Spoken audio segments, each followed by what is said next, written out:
घने जंगल के बीचों बीच एक सियार रहता था। वह अपनी चालाकी के लिए मशहूर था, लेकिन उसकी आलस की आदत उसे अक्सर खाली पेट सोने पर मजबूर कर देती थी। दोपहर की तपती धूप में सियार के पेट में मरोड़ उठने लगी। भूख इतनी तीव्र थी कि वह एक कदम भी ठीक से नहीं उठा पा रहा था। वह लड़खड़ाते हुए झाड़ियों को चीरता हुआ नदी के किनारे पहुंचा। नदी का पानी कांच की तरह स्थिर था। किनारे की गीली रेत पर एक छोटा सा केकड़ा धूप में सुस्ता रहा था। सियार की नजर जैसे ही उस पर पड़ी, उसकी लार टपकने लगी। उसने अपनी जीभ से होंठ चाटे। सियार ने धीरे धीरे अपने पैर आगे बढ़ाए। रेत पर उसके पंजों के निशान गहरे होते गए। वह दबे पांव केकड़े के करीब पहुंचा। केकड़ा अभी भी निश्चिंत था। उसे अपने पास आते खतरे का आभास नहीं था। सियार ने अपने शरीर को सिकोड़ा और एक झपट्टा मारने की तैयारी की। उसने मन ही मन सोचा कि आज का भोजन बिना किसी मेहनत के मिल गया है। वह अपनी दबी हुई सांसों को नियंत्रित करते हुए केकड़े के बिल्कुल पीछे पहुंच गया। सियार ने अपनी आवाज को शहद की तरह मीठा बनाया और केकड़े के करीब झुककर बोला, मेरे प्यारे मित्र, तुम यहाँ अकेले क्यों बैठे हो?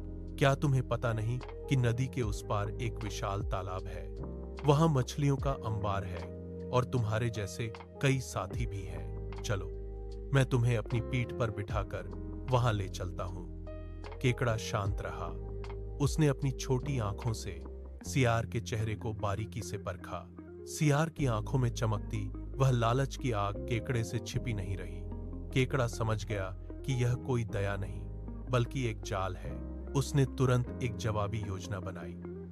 केकड़े ने मुस्कुराते हुए कहा, सियार भाई, आपका प्रस्ताव बहुत अच्छा है, लेकिन मैं बहुत धीमा चलता हूं। अगर आप मुझे अपनी पीठ पर बैठा लें तो हम जल्दी पहुंच जाएंगे। सियार ने सोचा कि शिकार खुद चलकर उसके पास आ रहा है। उसने अपनी गर्दन झुका दी और कहा, बिल्कुल, जल्दी बैठो, हम अभी निकलेंगे। सियार को लगा कि वह जीत गया है, लेकिन केकड़ा अपने नुकीले पंजों को तैयार कर चुका था। वह सियार की पीठ पर चढ़ने के लिए धीरे धीरे आगे बढ़ा। हर कदम पर वह सियार की गर्दन की नस को निशाना बना रहा था। सियार ने अपनी गर्दन को पूरी तरह नीचे झुका दिया, जैसे कोई शिकारी अपने शिकार को निमंत्रण दे रहा हो।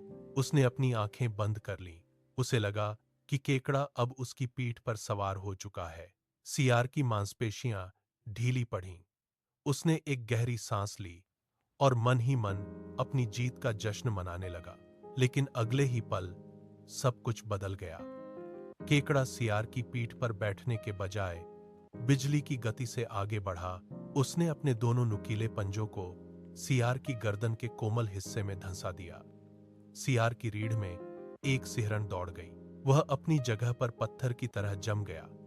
उसकी आंखें फटी की फटी रह गईं। उसने गर्दन घुमाने की कोशिश की, लेकिन पंजों की पकड़ इतनी गहरी थी कि वह हिल भी नहीं सका। सियार के गले से एक दबी हुई घबराहट की आवाज निकली। उसे अपनी गलती का एहसास हुआ, लेकिन अब बहुत देर हो चुकी थी। सियार की चीख जंगल के सन्नाटे को चीरती हुई दूर तक गूंज उठी। दर्द की एक लहर उसके पूरे शरीर में दौड़ गई।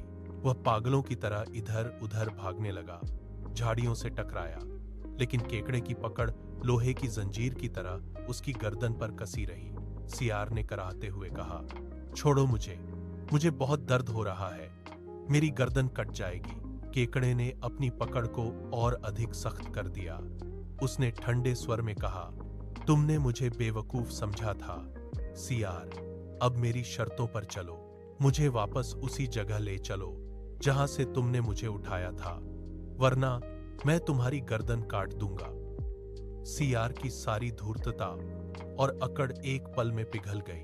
वह दर्द से कराहते हुए लड़खड़ाते कदमों से वापस नदी के किनारे की ओर बढ़ने लगा। हर कदम पर पंजों का दबाव उसे याद दिला रहा था। सियार की सांसें उखड़ रही थीं। उसकी आंखों से पानी निकल आया था। वह अब केवल केकड़े के निर्देशों का पालन कर रहा था। वह कांपते हुए नदी के किनारे उस गीली रेत पर आकर रुक गया, जहां से उसने केकड़े को उठाया था। नदी के किनारे पहुंचते ही सियार स्थिर हो गया। केकड़े ने एक पल की भी देरी नहीं की। उसने सियार की गर्दन से अपने पंजों की जकड़ को झटके से ढीला किया और सीधे ठंडे पानी में छलांग लगा दी। पानी में छोटी सी लहर उठी और केकड़ा ओझल हो गया। सियार अपनी गर्दन को दोनों पंजों से सहलाने लगा। पंजों के निशान उसकी त्वचा पर उभर आए थे। वह दर्द और अपमान से भर गया। उसने पीछे मुड़कर भी नहीं देखा। सियार घने जंगल की ओर तेजी से भागने लगा। झाड़ियां उसके शरीर को छील रही थीं, लेकिन वह रुका नहीं। उसने एक छोटे से जीव को कमजोर समझकर अपनी सबसे बड़ी भूल की थी। वह फिर कभी उस नदी की ओर नहीं मुड़ा।